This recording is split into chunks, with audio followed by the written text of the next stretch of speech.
So you've probably seen the buzz online. The US Army is getting this brand new, super advanced M7 rifle. It's a huge deal.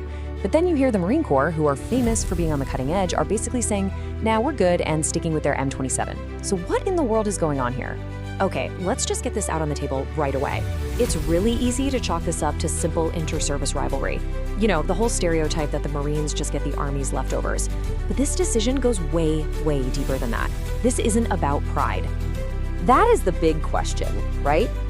Why would one of the most lethal fighting forces on the planet look at a more powerful new weapon system and take a pass? Well, that's exactly what we're gonna break down. And here's what's so fascinating. The actual gun versus gun debate is the easy part.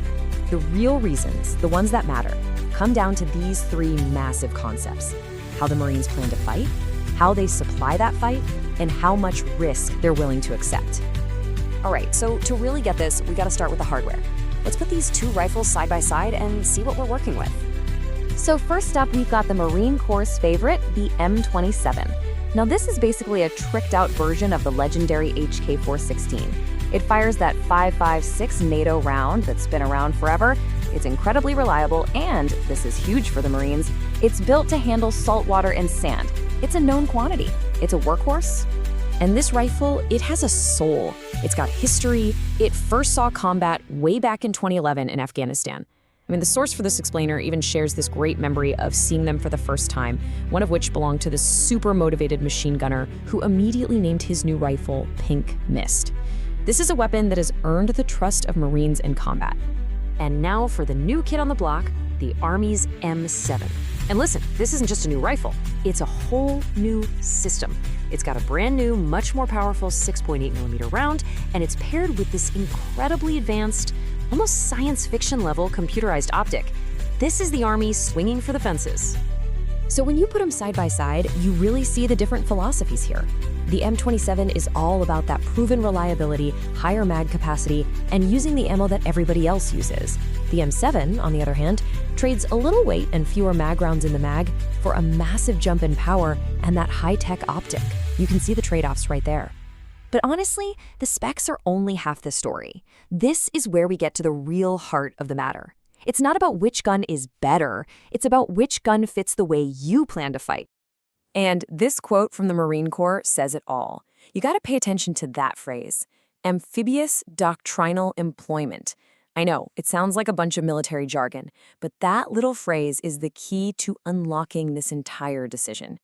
So what does that actually mean? It means this thing called EABO, or Expeditionary Advanced Base Operations.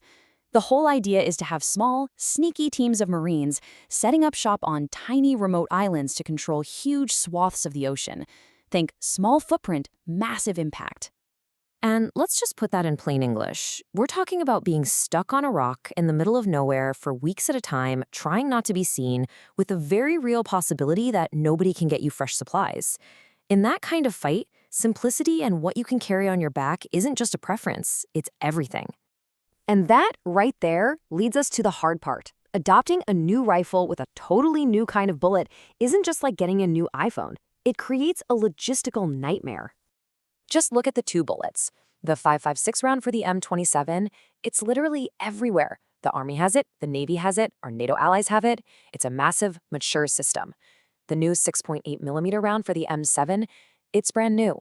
The Marines would have to build a whole new supply chain from scratch, just for them. See, it's a domino effect. It's not just new bullets, it's new magazines, new supply lines, new training for every single person who touches the weapon, new tools for the armorers, and suddenly you can't share ammo with your allies anymore. For a force that's planning to be isolated on an island, that's a 5-alarm fire. And then there's just the basic question of, can they even make enough of this new ammo yet? The main plant is aiming to produce 15 million rounds a month. And while that sounds like a big number for the entire US military, that's barely a drop in the bucket. The supply just isn't there yet. So when you put all of that together, the doctrine, the logistics, the risk, the Marines' decision starts to look less like a hard no and a whole lot more like a very smart, very pragmatic, not right now. They're letting the Army go first. And look, the M7 is still brand new. It's having some growing pains. Early reports pointed out some problems, and there was even one report from an Army captain who called it unfit because of things like weight and ergonomics. The Army is already working on an updated version, the M7A1, to fix those exact things. Think about it like this. The Army is being the early adopter. You know, the person who buys the very first version of a new phone or car. They're paying the price and dealing with all the bugs to get the system perfected. The Marines are just sitting back, watching, and waiting for version 2.0 to drop.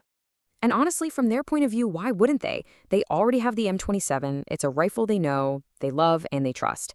It works exceptionally well for what they needed to do, so why introduce all this risk and complexity when you don't have to? So, does this mean the Marines will never adopt the M7? Well, not necessarily. The door isn't completely shut. There is a world where the M7, or something like it, could end up in the hands of a Marine. It would probably take 3 big things to happen. First, that 6.8mm round would have to become the new standard for everyone, not just the Army. That solves the logistics problem. Second, the M7 system itself would have to become totally mature, totally reliable, boringly dependable. And finally, the Marines' whole way of fighting would have to change to require that extra power from every single rifleman. So, at the end of the day, it's not about being stubborn. It's not about rivalry. It's a deeply logical and calculated decision. The Marines are sticking with the M27 because, right here and right now, it is the perfect tool for the job they have to do. And that leaves us with a really big question, one that goes way beyond these 2 guns. In this new era of warfare, what's more important? Chasing the absolute cutting edge of raw power, or making the most pragmatic choice for the fight you know is coming? That's something everyone in the military is trying to figure out right now.